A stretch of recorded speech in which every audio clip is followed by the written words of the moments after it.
Tā, runājam par ūdeņražu pārskābi. Ūdeņražu pārskābi formula H2O2, kā mēs jau minējām, tas ir gaistoša viela, kurā izgaro. Mēs savā darbā izmantojam 12%, 9%, 6%, 3% un arī zemes koncentrācijas varētu būt 2,1 un 1,5%.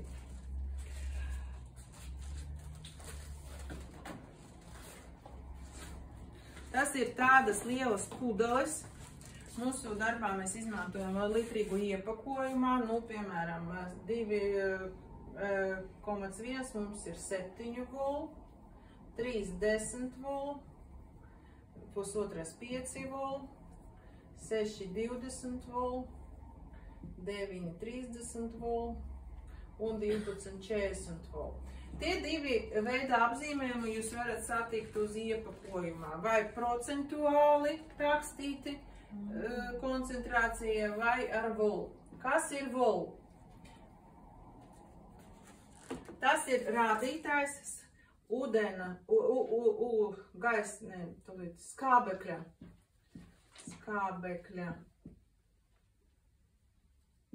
daudzums. Skābekļa daudzums, cik daudz viņš izdala skābekļus. Tātad 12% viņš izdala skābekļus uz 1 kubometrā. Tas ir rādītājs uz 1 kubometrā. 12 skābekļus izdala vairāks, pusotra mazāk. Kāpēc mums ir svarīgi zināt šīs skābekļa daudzums? Jo tieši dēļ skābekļa mums veidojas pigments. Vai, ja mēs strādājam ar balinātāju, mums skābeklis darbojas kopā ar temperatūru vēl viens rādītājs, un mēs varam iznīcināt pigmentu, melanīnu. Ja mēs strādājam ar permanenta krāsu, arī dēļ skābekļa mums veidojas vēlamais pigments, vēlama krāsa, vēlamais viela, vēlama mata nokrāsa. Un līdz ar to, ka šeit, piemēram, 12% skābekļa daudzums ir liels, un līdz ar to viņš izgaros ilgāk. Optimālais laiks pat arī dažreiz ir līdz 90 minūtēm, pusotra stunda. 9 varētu būt līdz 60 minūtēm. Dažreiz varbūt līdz 120, atkarībā ar kuru krāsu un kuru vielu mēs izmantojam. 6% līdz 40 minūtēm. Nu, es uzrakstīšu līdz 50 minūtēm. Līdz 50 minūtēm. 3% līdz 30 minūtēm. Un mazās koncentrācijas 2,1 un pusotras es apvienošu, te uzrakstīšu līdz 20 minūtēm.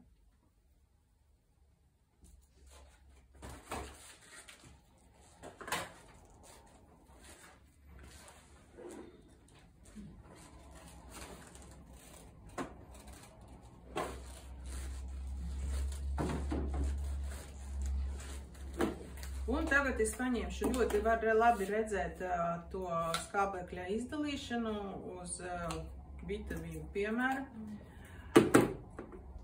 Vienai ir ūdens, silts ūdens, vienai es metīšu pilnu un otru tikai pusīti. Mēs ļoti varam redzēt, kur tad skābeklis mums izdalās vairāk un agresīvāk un straujāk.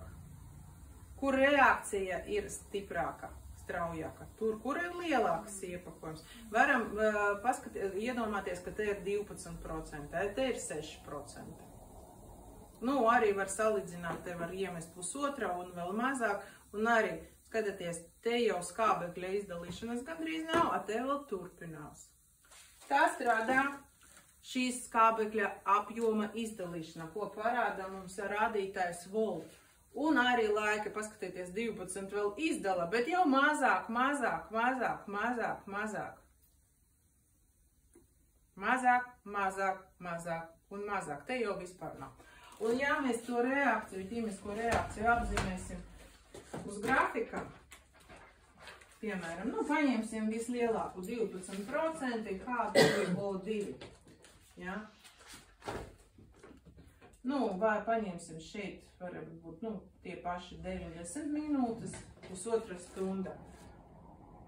Un te bija viss. Mēs visu sajaucām, sākās ķīmiskā reakcija. Un, protams, te skābekļa izdalīšana ir diezgan liela, vislielāka. Un viņa lēnām samazinās, kamēr, gandrīz nebeigsies.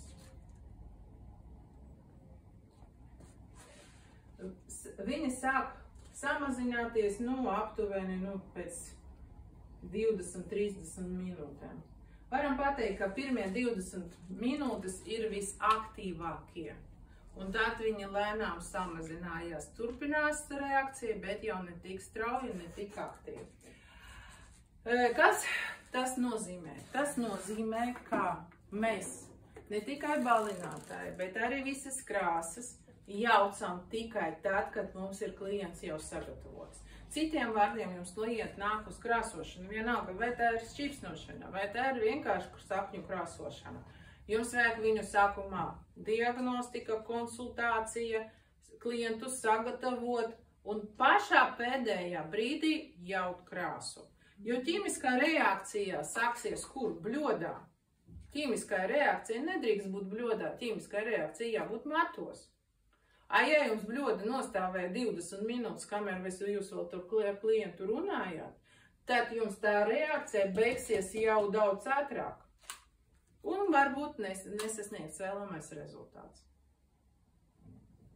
Tas nozīmē, ja mēs ļoti lēni uzklājam krāsu? Jā, tas nozīmē, ka jūs krāsojat ļoti lēni, jums, kas ir jādara? Visu laiku jājauc jaunā porcija. Ja jūsu ātrums nav tik ātrs, protams, paša sākumā, jūs saprotat, kā jūs krāsu uzklājat. Piemēram, jūs krāsojat šķipsnes, jums vajag uzklāšanai, jums ir 2 stundas, jums nevajag uzreiz gatavot krāsu visiem matiem. Sagatavojot daudzumu tikai vienai zonai. Ko mēs ar jums šodien darīsim? Lai katrai zonai vienmēr būtu svaiga krāsa. Tāpat jūs arī darāt, piemēram, zināt, ka jūs krāsojat saknes 40 minūtes.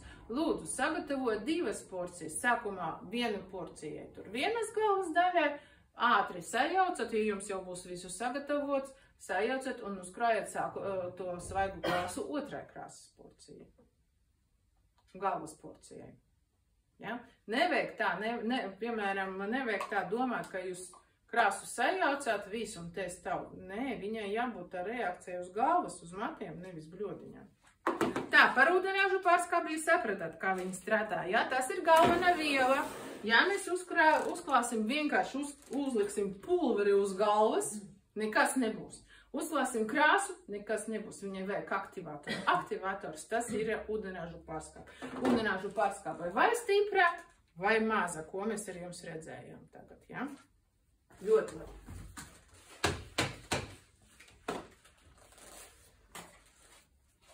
Tak. To mēs paņemsim šeit. Labi. Vēl. Jautājumi par ūdeņražu pārskābļu.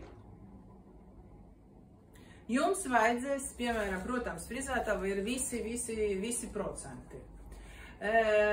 Ūdeņražu pārskābļu varbūt mēs varam vēlreiz uzrakstīt, kād mēs izvēlāmies 12%. Kād mēs izvēlāmies 12%? Nu? Tumši mati, biezi. Rupji mati, tumši mati un kad? Atvērtām tehnikām bez tiešas kontakta ar galvas ādalu. Atvērtām tehnikām bez tiešas kontakta ar galvas ādalu.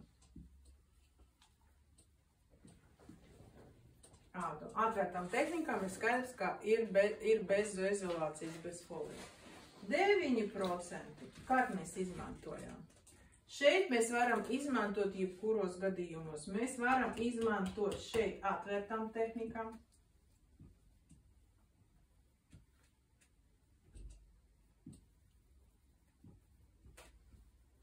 Atvērtām tehnikām. Šeit ar uzmanību. Ar uzmanību. Vai te tomēr ir bīstami krāsot aizvērta tehnikā ar uzmanību aizvērtām?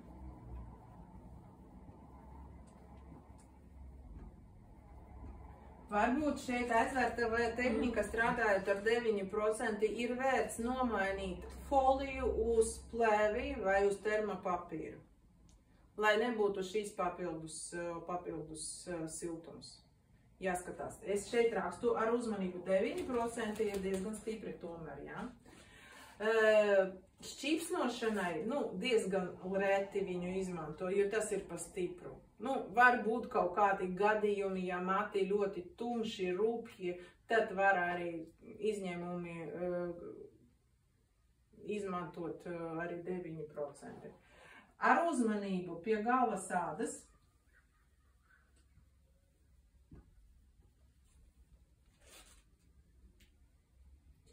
Ar uzmanību es uzrakstīšu šķīpsnām. Nē, es uzrakstīšu apvienošu aizvērtām. Es jau uzrakstīju aizvērtām, jā. Aizvērtām te iedomā šķīpsnošana, šatu, šājārtaiži, balajāži, visu, ko vajag balināt. Un pie galvas ādas. 6%. Šeit mēs varam jau tā mazliet drošāk justies. 6% mēs varam izmantot, arī tādiem tumšiem, tādiem normāliem. Šeit mēs varam piefiksēt arī 9 rupjiem matiem. Rupjiem, tumšiem. 6% normāliem matiem. Vidēji tumšiem.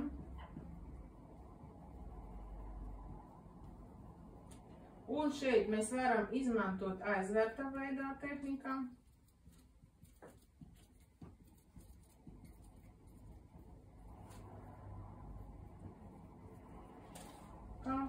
Arī var atvērta tehnikā.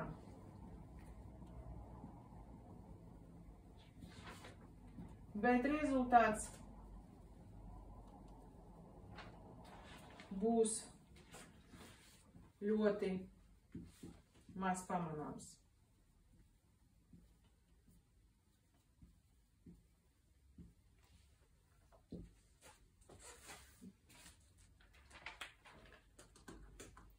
Trīs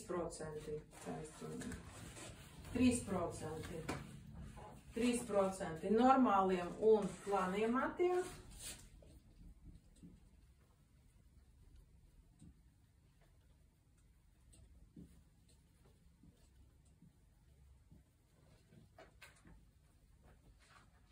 Vidēji tumšiem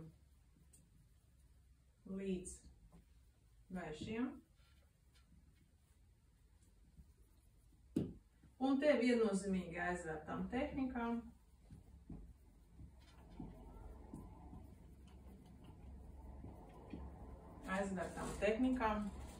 Atvērtām vispār nav jēga. Atvērtām neizmanto. Varat pierakstīt. Un 2,1 tas ir tikai ļoti gaišiem un bojātiem matiem.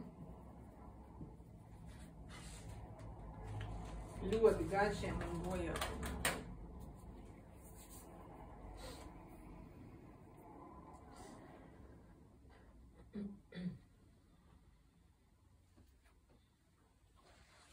Tā, jautājumi? Man te jautājums par to miksēšanu, kad pulveri pieņemsim. Pulveris miksēšana. Nāciet, Kā viņu tehniski? Nē, es domāju vairāk, kad, pieņemsim, stipra fiksācija, vidēja un viegla. Un tad ar kādu man tur jāizvēlās to ūdeņradi, pieņemsim, vidēju fiksāciju, un tad, pieņemsim, 6% vai 12%. Te pateiksi jums mata tekstūra. Jūs visu laiku neturāt galvā mata tekstūra. Nē, es tā kā turu, vienkārši tā ir, ka visu laiku mēs paskatāmies uz matiem, un mani mati, tad es gribu blondus, tad paņemu, pieņemsim, vidēju to. Labi, mēs varam salīdzināt. Nāciet varbūt jūs, un lai varbūt uzaicināsim Anetu. Nāc. Varbūt Aneta pati sagribēs kādreiz baltas šķīpsnes. Esmu domājis. Skatieties, mums ir divas dāvīgas dāmas.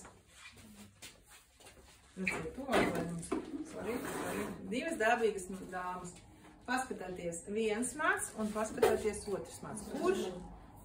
Kurām mati ir gaišāki, kurām mati ir tumšāki? Alīnai gaišāki, te ir tumšāki. Tumšāk uz vienu toni vai uz diviem toņiem?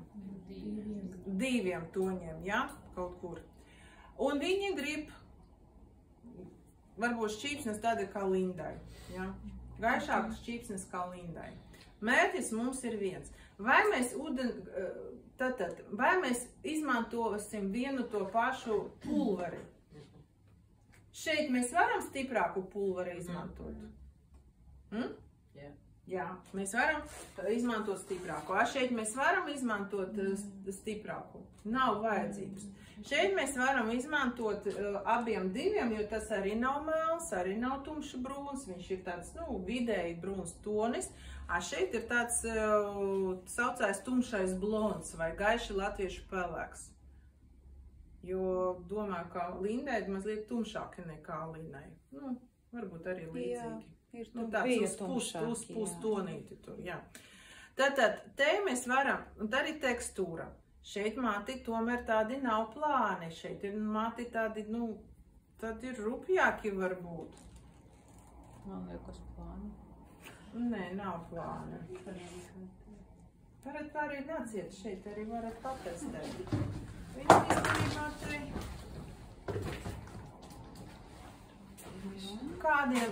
Kāds ir mats rupjāks?